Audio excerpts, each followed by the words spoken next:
Aw, yeah. What's good, everyone? Welcome to KGW's 3-on-3 Blazers. My name is Orlando Sanchez, Jared Cowley on my right, Nate Hanson on my left, Max Barr on the ones and twos as usual. Guys, it's good to be a Blazers fan after last night's win. I got to say, I was at the Moda Center. It was a pretty special night. It was a lot of fun to witness that. Pretty electric in there. Oh, without a doubt, man. Were there a lot of Warriors fans that you could hear the first few quarters of the game? Yeah, you get the obligatory oohs and ahs whenever Durant or Curry does something. I bet some of that's coming from Blazers fans too. Totally, Yeah. and pregame, there's so many people that get there ahead of time because they want to get a glimpse at either them warming up or autographs or pictures and what have you. So it's just a whole different atmosphere when the Warriors come. It's probably like a playoff atmosphere every time. It's close. It's definitely close to that, man, and it had that same vibe. And that fourth quarter was just something to watch. What'd you guys think? It was fun. Yeah. That was the most fun I had watching a Blazers game in a long time. Good call, actually. Yep. And so that would be the word I would describe for that game last night. It was just fun to watch that game. I think even people who aren't fans of the Warriors or Blazers, people just watching it on ESPN last night would have thought that was a fun game. Yeah. Seeing Seth take Steph to the rim that was in the nice. fourth quarter. Yeah. Those type of things. It was just fun. Yeah. Yes. My teenage son, he's 17. He came home from play rehearsal and youth group last night, and he got home around the fourth quarter, like right around when all this stuff started to happen. And he does not care about the NBA or the Blazers or sports or anything. And he sat down and watched it with me, and he was laughing and just thought he was awesome. Really entertained by everything that happened. So you're right. I mean, it doesn't matter if you're a fan of either of those teams. That was a really fun game to watch. I mean, the theatrics were all there. Oh, Not only did you have good basketball, but you had guys getting angry with each other with Zach Collins getting underneath a bunch of those Warriors skins. Yep. You had Steve Kerr losing his mind and getting ejected in about 2 seconds.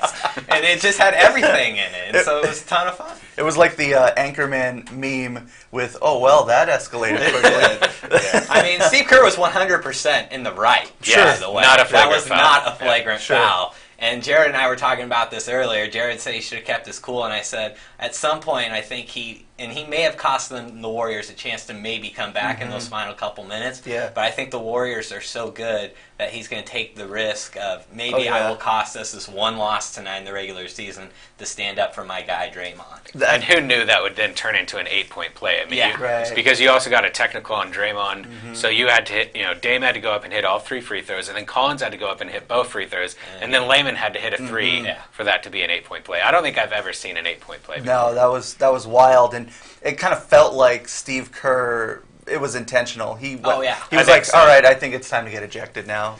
Get my point across. Well, it was everyone on the broadcast, even on the Blazers broadcast, like, that's just a regular foul. Let's move on. And they talked about how Zach Collins seemed surprised that they called it a flagrant. Like it was a terrible, terrible call. I got to say, it was so loud in the Moda Center every time that something happened in that final 4 or 5 minutes that it just made for a really good time out there. Yep. So that kind of leads us into our first question. 3 of us, 3 answers. You can catch all of this in the written form on KGW.com. So question number 1, game truly entertaining on Wednesday, 129-107 win over the Warriors, that we had to turn this into its own Blazers 3-on-3 question. So what was your top takeaway from the Blazers' big win heading into the All-Star break? I want Jared to start off with this one, because Jared is really fired up about this. I am a little bit fired up. I thought of Jared after the win, too. All right, so I'm going to start this with, I saw it on Twitter last night. I saw it on SportsCenter. I heard it today in the newsroom, and I'm not singling you out because I don't think you're saying this, but there were a lot of people who did not excuse the win or even downplay the win for the Blazers, but they talked about how the Warriors were short-handed or undermanned, and I really think that's ridiculous. I don't think you should ever be able to refer to the Warriors as short-handed or undermanned unless they're missing Steph and Durant. 4 of their starters. Yeah. Last night they had Durant, Curry, and Thompson all played 32 minutes or more. Oh. Draymond Green played 32 minutes. They were missing DeMarcus Cousins, Andre Iguodala, Sean Livingston, But they still have 3 All-Stars, including 2 All-Star starters and a former All-Star. No. How many All-Stars do the Blazers have? 1. Is he a starter? No. I mean, it's ridiculous to even say that. Yeah. And the other thing is, I think it was actually a benefit that Cousins didn't play for the Warriors. Okay. Because they haven't gelled with Cousins yet. If you look at that 5-man unit, that starting lineup with Cousins in it, they have a 0 net rating right now.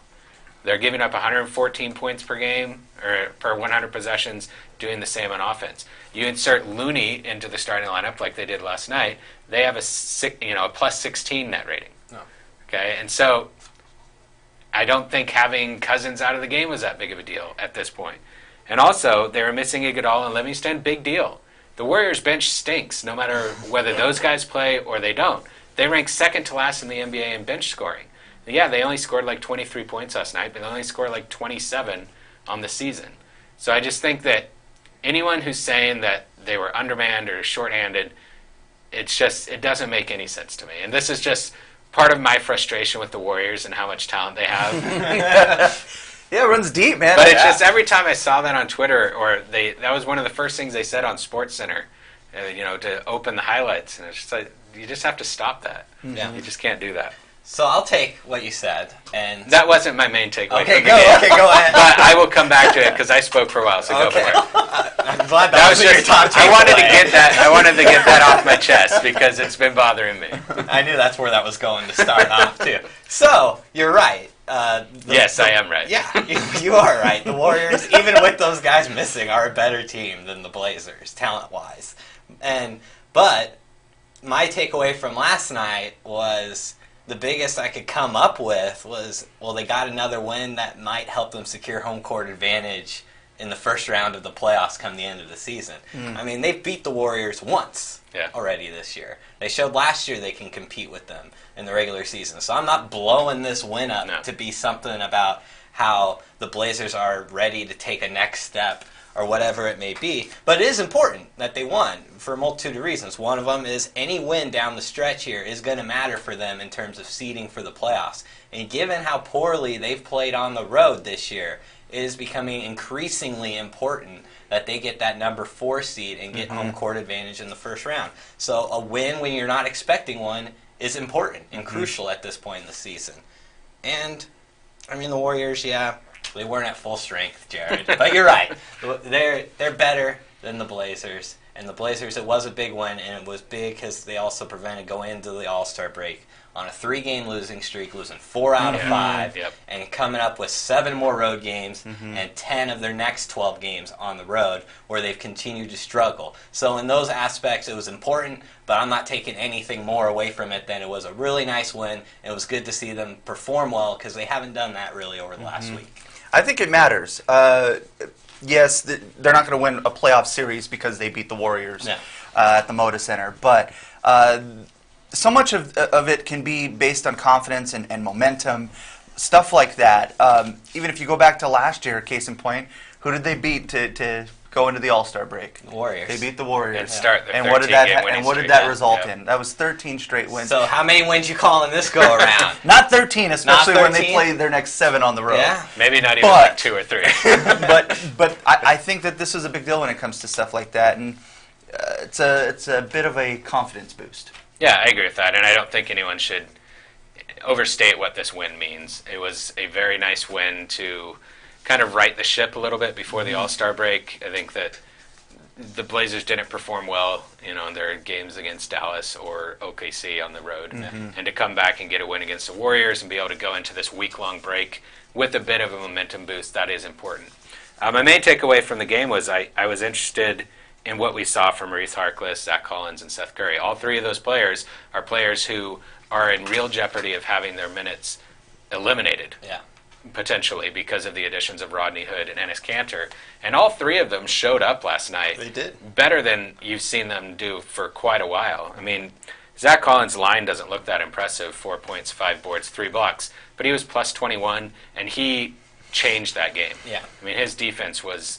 I mean, that's such a great example of how you can impact a game on defense when your offense is... His offense was terrible last night. But on defense, he was incredible.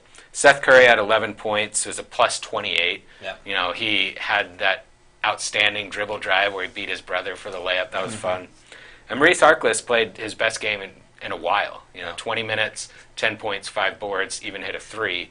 So I still think those 3 are going to be on the outside looking in once Terry Stotts shortens his rotation. But they at least gave him something to think about, made it a little bit more difficult. I mean, the Blazers bench feasted on the Warriors bench last night. And Jared's right. It was cool to see all these guys, everyone really, in the rotation has had their minutes slashed, even with just the addition of Rodney Hood. Evan Turner has had games where his minutes are down. Alfred Camino, I think, only played 20 minutes last night. So everyone's kind of feeling that, you're going to need to perform in order to play every night. Like, there's a set rotation that we're going to go with. But Terry Stotts is showing he's going to roll with the guys who are playing well that night. And so I think there's a new pressure on these guys. And Jared was right. Last night it was good to see them respond to that. Just to show some heart. Yeah, absolutely. Show that they cared, and that was good. The bench scoring 52 points. It also proves that, hey, Dame and CJ don't have to do everything offensively to get it done. Yeah. So if they can get a game out of the bench in the playoffs, they're one step closer to maybe winning a first-round series. Yeah. I mean, I think this week was really a microcosm of how we feel about the Blazers going into the postseason. Yeah. They had the 2 bad losses to Dallas and Oklahoma City, and then they have this win against Golden State. And they also cruised against the Spurs for the most part at home. So you're just like, you feel really good about them some days, and other days you're just like, man, they're in trouble. And I think this past week was just a microcosm of that. And you mentioned Zach Collins' stat line. I think that's what's really cool about someone who maybe will just check the box score versus watching a game. Right. Because if you didn't watch that game, you probably wouldn't notice how much of an impact that Zach Collins had on that game. And so for somebody that's battling to stay in the rotation at this point, you need to do other things, those type of intangibles. And just the energy that he brought, the intensity, the physicality, the chirpiness, getting under the skin of the Warriors, that was a lot of fun to see, and I think it changed the game. Yeah. The only bad thing about last night was Clay went 2 of 16. That's the only bad thing. I love that.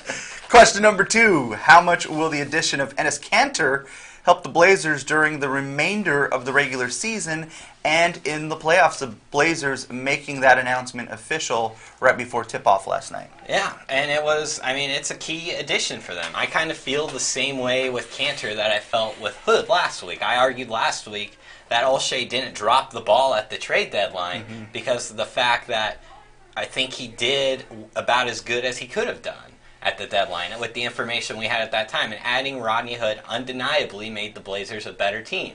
And I think adding Enes Kanter does the same thing. It makes them a better team. I don't think you can doubt that.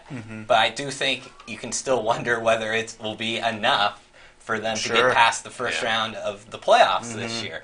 And it's going to be helpful because he and Hood, if they both continue to come off the bench, provide them consistent, reliable offensive scorers off the bench, which is something that they've missed for the most part of the year. And that was really something Blazers fans were calling for Neil Olshey to address at the deadline. Well, guess what? Not only did he trade for Hood, get Kanter off waivers against other teams who also wanted Kanter, but Jake Layman's emergence over the last month, suddenly they do have firepower now coming off the bench. So that need that we've all been poking at all season, and really longer than this season, is something that dates back a couple seasons now, has finally, I feel, been addressed with the Blazers. Now it's a matter of trying to figure out the rotations and how to get these players to mesh.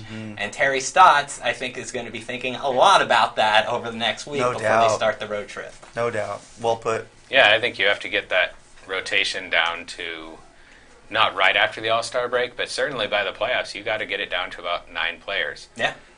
And that's, they have 12 guys, I think, who have a legitimate argument to play. And so it's going to be a really tough job for Stotts to manage that. Yeah.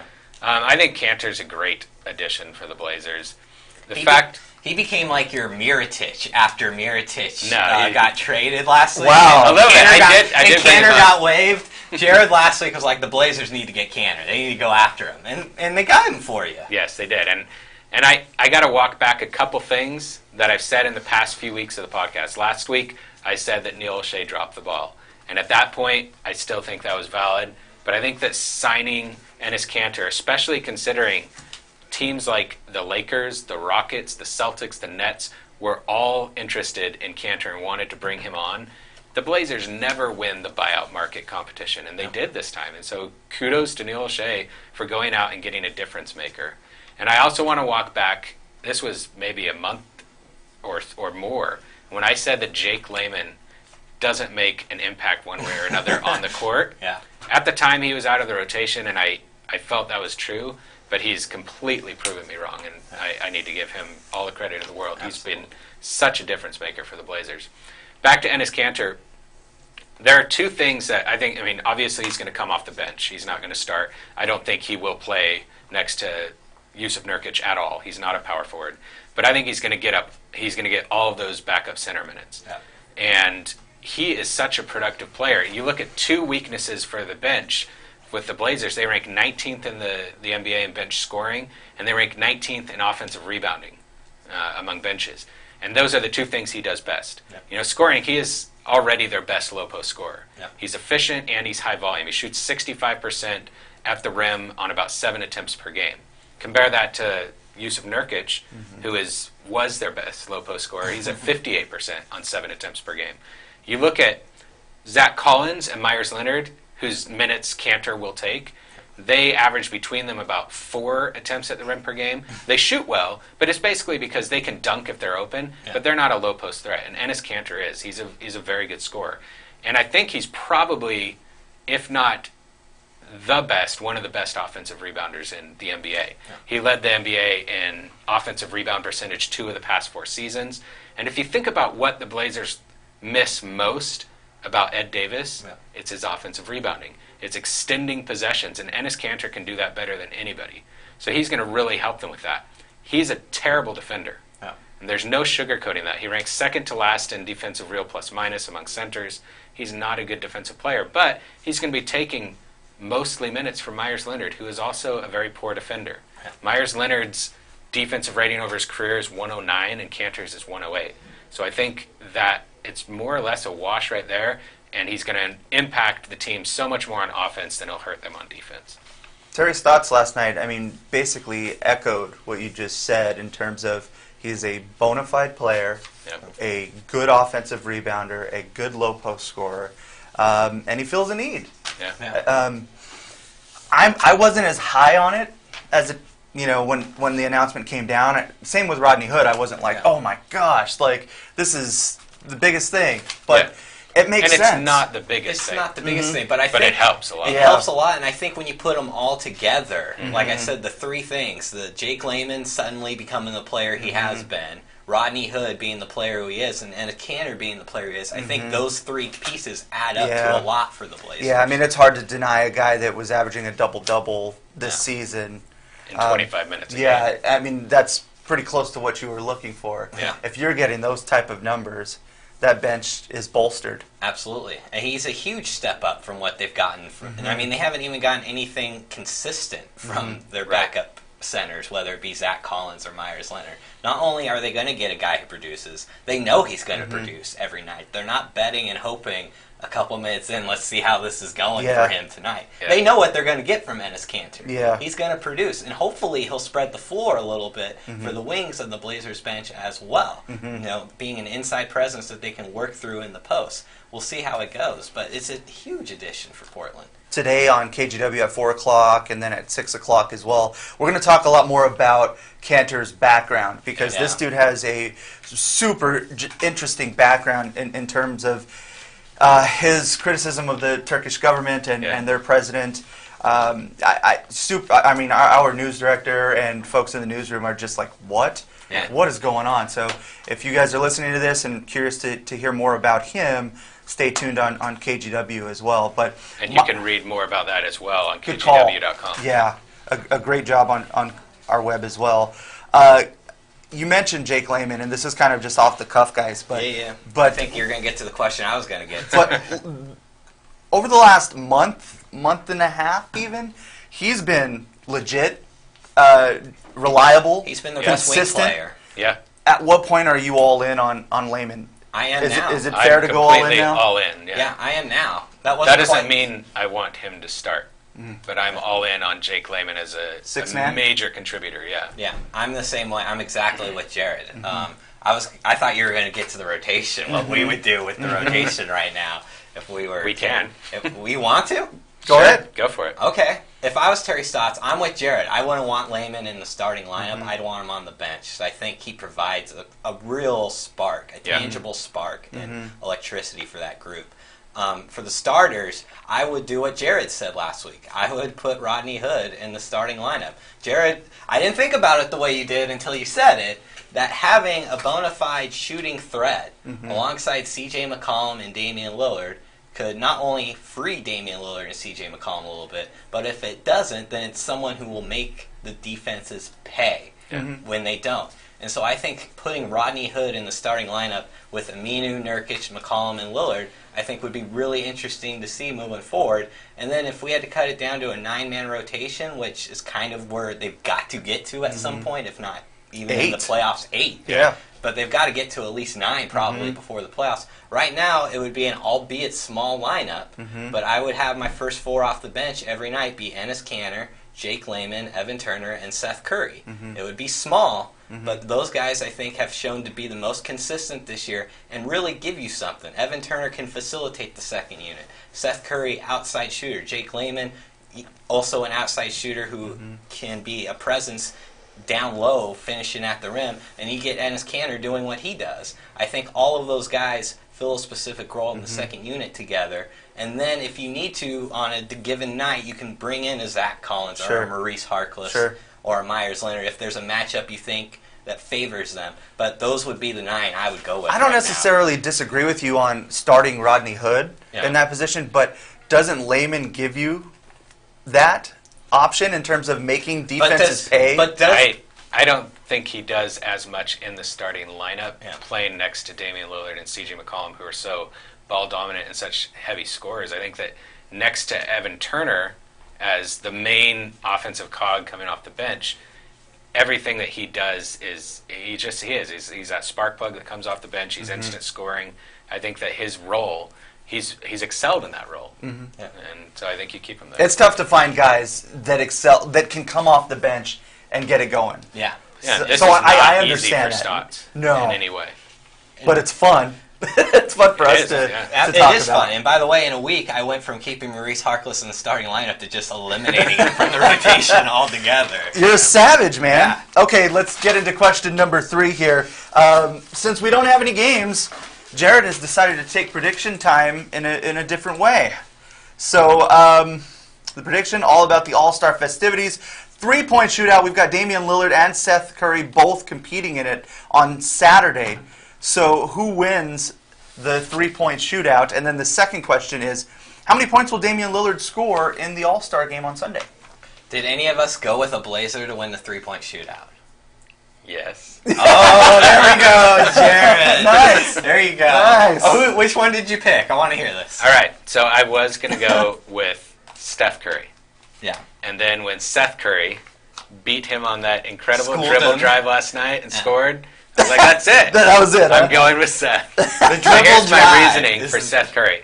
I think that, I don't have anything to base this on other than that he's been really excited about this. I think he wants this more than anyone else in the competition. Yeah. I think that his practice habits really kind of lend themselves to being able to perform well in a competition like this. Did you guys read Jason Quick's article about Seth Curry and The Athletic? Yes. There was the part in there about how he and his brother and former NBA sharpshooter Anthony Morrow used to have these summertime 3-point shootouts. Yeah. And Morrow told Quick that, how did he say it? He said it wasn't unusual for the winner to go 27 or 28 rounds without missing. And that one time he and Seth reached 60 consecutive 3-pointers before there was a miss. I just think that Seth Curry is built to perform well in a competition like this. I think he wants it really bad, and I think that he's ready to win this in front of his brother, in front of his dad, and in his hometown. So I went with Seth Curry. That's heavy, man. Yeah. I mean, it's hard to argue with. Yeah. Anyone. It's hard to argue with anything, right? There's so much sentimental value there, man. Well, I mean, it's hard to Sheesh. argue against any of the guys in the three-point shooting contest. This year, I think the three-point shooting contest is more exciting than the dunk contest. It's been that way for a while. Yeah. But I mean, really, There's this star year, power. there's star power in the dunk contest just for random guys. Yeah. You know, this year, usually you'd get someone who was kind of a star in that dunk contest. Now, not so much. But I'm going to go with Devin Booker to repeat. And the reason I'm going with him is kind of in the same vein you said with Steph Curry that he wants it. Devin Booker would be a perennial all-star in the Eastern Conference. But he's in the West, and not only is he in the West, he's on the worst team in the West, and there's probably not much upside coming in the near future for him. And so he's not going to get on an all-star team for a while. And so I think he takes this opportunity where he is with his peers Show and out. on the all-star stage to perform. And so I think he's going to come out and do what he did last year and win again. So that's my guy, Devin Booker. That's a good call. I went totally random. Just think he's fun to watch.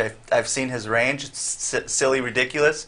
But I like Buddy Hield. Nice. I'm going to go that way. Nice. Max likes that pick, Hey! too. Well, if I got Big Max's fan seal of there. approval, I'm in, man. But on the sentimental level, just seeing Dirk out there, I'm like, I want him. That would be amazing. I want him to, like, clear the racks and not miss a shot. That would be a lot of fun to see Hit that every happen. money ball. But yeah. I don't know if he's even going to be able to get to all. Yeah, I don't know either, No. but I'm rooting for the old He's going to man. have to be extremely Yeah, efficient. yeah, heck yeah. I would be happy if he won. All right, That'd be second awesome. part of this. How many points does Lillard score? I went with 14. So he scored 21 points in 21 minutes last season, put up 14 shots. Yeah. You went with 14? I went with 14 this year. In the two previous All-Star appearances, he had 9 and 11 points, by the way. I think he's going to come out gunning. Totally. Again? Totally. Yeah, because he never lacks for motivation to No. prove himself among the NBA's elite. He's got an edge. Yeah. Chip on his shoulder. So I think he's going to come out. I have him scoring 19. 19. I'd like to see him break Clyde Drexler's record for Blazers scoring in an All-Star game sometime. He scored 25 in 1992. That's going to be tough to do. I just don't think Lillard will get the minutes to make that happen. Yeah. But I still think he's going to come out, put up a lot of shots, and I've got him going. 19 and a win for Team LeBron. Oh, Oh, there you go. He's picking winners. okay. I went with 15 points. Oh, there you go. But I agree. He's going to gun. Yeah. He's going to come out, and if he has even the opportunity to heave up a shot, he's going to. And I think all 15 of his points are going to be three-pointers. Oh, wow. 5 3-pointers, he Yep. says. 5 Doesn't even get Five, to the rim. five for what? Oof. 12. Five for 12. Five for 9. 5 for 9. Nice. There That's you a go. good showing. The reason I went lower than last year is because last year I think he really went into that game Yeah. with a chip on his shoulder because he hadn't been there for a And he couple kind of got years. hot, too. Yeah. Yeah. This year, I'm sure he'll have an edge, but I don't think it'll quite be the same as it was last year. So I don't think he's going to be as gunning. I don't think as much as you guys foresee. Yeah. But you never know, man. Yeah. It is the All-Star game. Yep. All right, to our All-Star. Yep. It's time for the best part of the podcast, guys. Rip it. Yes. We're about to turn the time over to Max Barr, and today I have him as the Michael Jordan of the 3on3 Blazers podcast. And not because he's the second greatest in the podcast. Oh, gosh. Oh, I can't. I'm All right, we'll talk about that later. So why Michael Jordan? Let me take you back to the 1992 Olympics, where the original Dream Team captured gold for the United States. At the time, Michael Jordan was coming off 2 straight MVP seasons, 6 consecutive scoring titles, and his second consecutive NBA championship, beating your Portland Trail Blazers in 6 games. He was the best player in the world, and like Mike Krzyzewski, an assistant coach with the team, said, he should have been the captain of the team. But Jordan went up to Chuck Daly, coach of the Dream Team, and the Bad Boys Pistons teams, and he told him that he, Michael Jordan, should not be the captain of the team, but that Daly should appoint Magic Johnson and Larry Bird as co-captains instead. Krzyzewski said he understood that Magic Johnson and Larry Bird were at the end of their careers and what they had done for the NBA. He allowed them to have their place there. Even though he was the best player, he understood team.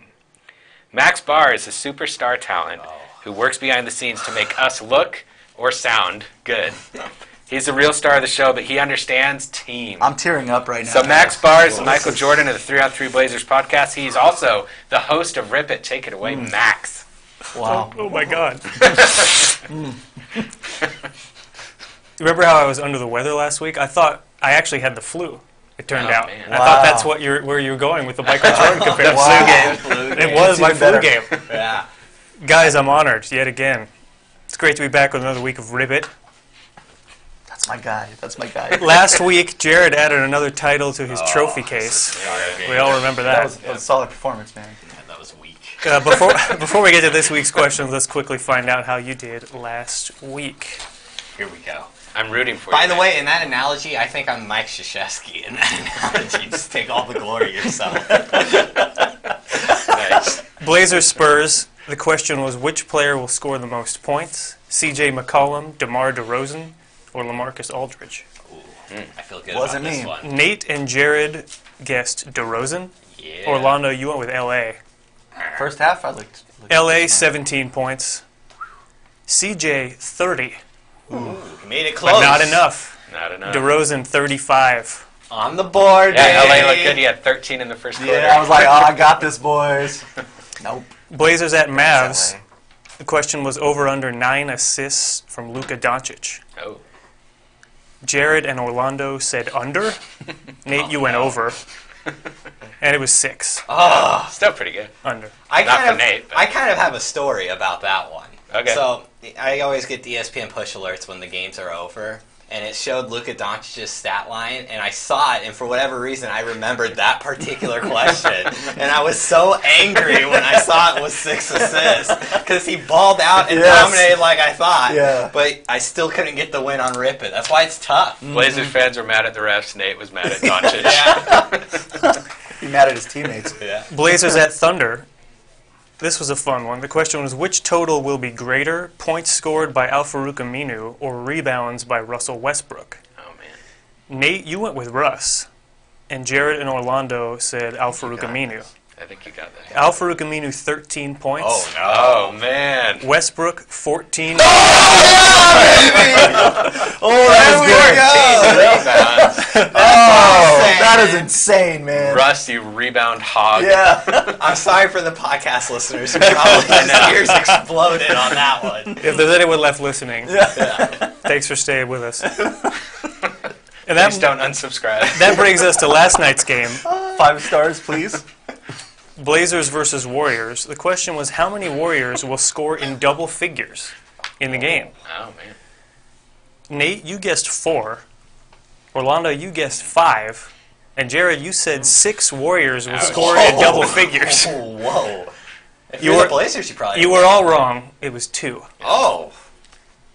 So is that Draymond closest? Green and Klay Thompson each had 9. Oh, come on. So it was close. Boy, let me Boy. down. Yeah, and that's Draymond. 2 for 16 from Klay. That was ugly. So Curry and Durant each scored 32 points. So does Nate get that because he was closest? Sounds like anyone else Okay. get it. So we had to get this it was spot on. you had to be on the next. Man, I went 0 for this I was round. trying to get one for you. One more question. The I wild think I'm gonna get card. it right here. I don't even remember what the question was. The wild card This question is of the week moment. was an over/under. It was Oh, yep. points in his debut as a Blazer. Oh, Rodney Hood. Oh, yeah. man. And I thought of I him. put the over/under at 8. Orlando, you said under. Nate and Jared said over. Oh, no. Share it. He scored 14 Wait, is points. this your first victory? No. Are we tied? Totals: Orlando 1 out of 5. Oh, I got Jared and Nate 3 out of 5. Oh, so close. So close. Foiled again. Why couldn't Draymond and Klay score one more point each? They did you wrong, man. That's how close Rip it is Oh, sometimes. my Yeah. gosh. Doncic and his teammates. Maybe Draymond should just stop flagrantly fouling people. Don't get Steve Kerr started.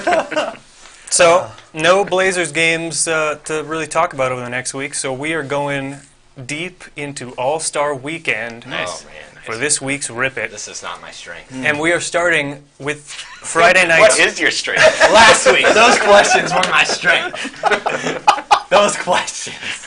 We're starting with the Rising Stars game, Friday night. gosh. The question is, will the leading scorer in the game come from Team US or Team World? Oh, man. Jared, what do you think? Team World. Team World? Orlando? USA. USA. All right, Nate? I'm with USA also. Okay. Who's on Team World? Yeah. It's Maybe Doncic? Markkanen, maybe? Okay. Doncic is on it. Oh, can I change my pick? No, you already put yours in. Yep. Can I change to Team World? If you want to change to Team World, Yes, you can I'm change. pro Doncic, so Team World it is. You're still pro Doncic? I'm always Even pro though he let you Doncic. down? No, his teammates let me Yeah, down. there you His go. teammates, that's right. Okay, here we go. Next question. From All-Star Saturday Night, which three-point contest participant will score more total points in the competition?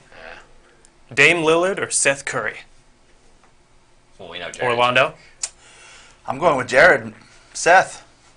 Jared, you're going I with have Seth? to go with Seth, yeah. Nate? I'm going with Dame Dollar. All right. Sorry, Seth. I mean, Dame could like have a huge first round, and it still end up with more, couldn't he? Well- even if Seth won, I don't. Well, if remember Seth how it wins, works. I mean, he's going to have more. Because Yeah. the top three go to the finals. I'm still going with Dame. So if you think Seth is winning it, you got to. Well, I'm going with Seth. Yeah. I was just wondering if there was a way that Seth could win and Dame would still get more. I'm talking total points Across in the entire- competition, yeah. in the entire contest. Dame. All right. All right, next question.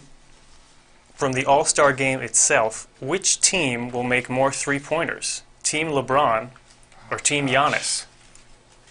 I wish we had Nate, rosters. we'll start with you. I'm always pro LeBron, so let's go Team LeBron. All right. Jared? I'm going to go with Team LeBron as well. All right. Orlando? Just like the beginning of the year, Nate, you doubt Giannis. I didn't doubt him. I doubted the Bucks.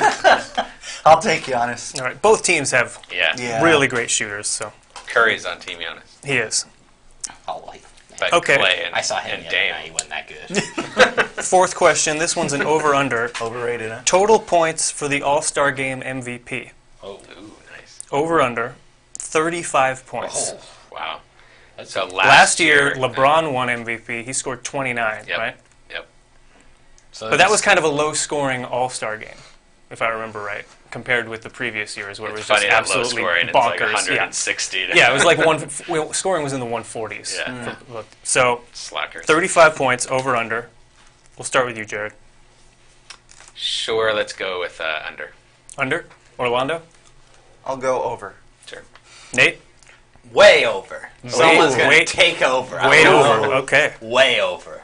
I think It's not going to be Damian Lillard 'cause he's going to get 14. a few years ago, Anthony Davis won MVP, and I think he had over 50. Wow. So, I mean, it can happen. He'd get 50 again. Yeah. He's out to prove the world. Wild card question of the week. Who will win the slam dunk contest? Can you at least give us the Yeah. name? Yes. Collins. I've got it ready. Okay, Oh, well, yeah, we John know Collins. Nate's pick. So Yeah. the choices Nice job. are John Collins of the Hawks, Miles Bridges of the Hornets, Hamidou Diallo of the Thunder, or Dennis Smith Jr. of the Knicks. So we know Nate's going with John Collins. Jared, who are you going with? I'm going to go with my preseason rookie of the year pick last year, Dennis Smith Jr. Okay. Orlando? Who's left? Diallo and Diallo of the Thunder Miles or Bridges. Miles Bridges? Both guys are extremely athletic. let's go Bridges. All right. I like it. Max likes your picks, man. Buddy Hield and Miles Bridges. Max was on board with both. I'm on board with Buddy. I read something about Buddy Hield the other day. And apparently, he has an insane work ethic, and that's pretty cool. I never knew that about him. But I think it was a Kings beat writer or something, said that every time he gets there early, not Dennis Smith Jr. Buddy Hield is out there working out, and after the game, and he's always the first and last to leave practice. So good on Buddy. He's become quite a player. Does anyone this remember season. when he torched Oregon in the NCAA tournament? Was that the Elite Eight, right, Max? That was, yeah. Yeah. I remember when It he happened torched fast. everyone in college. Yeah. All right, It was another week incredible. of Rip It in the books. Good job, guys. Well done. Let's bring it I home. thought I had it. I thought I had the championship. I thought you did too. Oh, Jared, why'd you have to go over on Rocky? This could be your week. Because I'm a Rodney Hood believer. And on, You got this, man. on that note, That's going to happen someday. Someday. Post All-Star break. Maybe next season. leave us the 5-star reviews. Really subscribe. quick. This is our 50th episode of 3 on 3 Blazers. Wow. Oh, my goodness. So good job, guys. That's amazing. Yep. Talk about burying the lead. I know.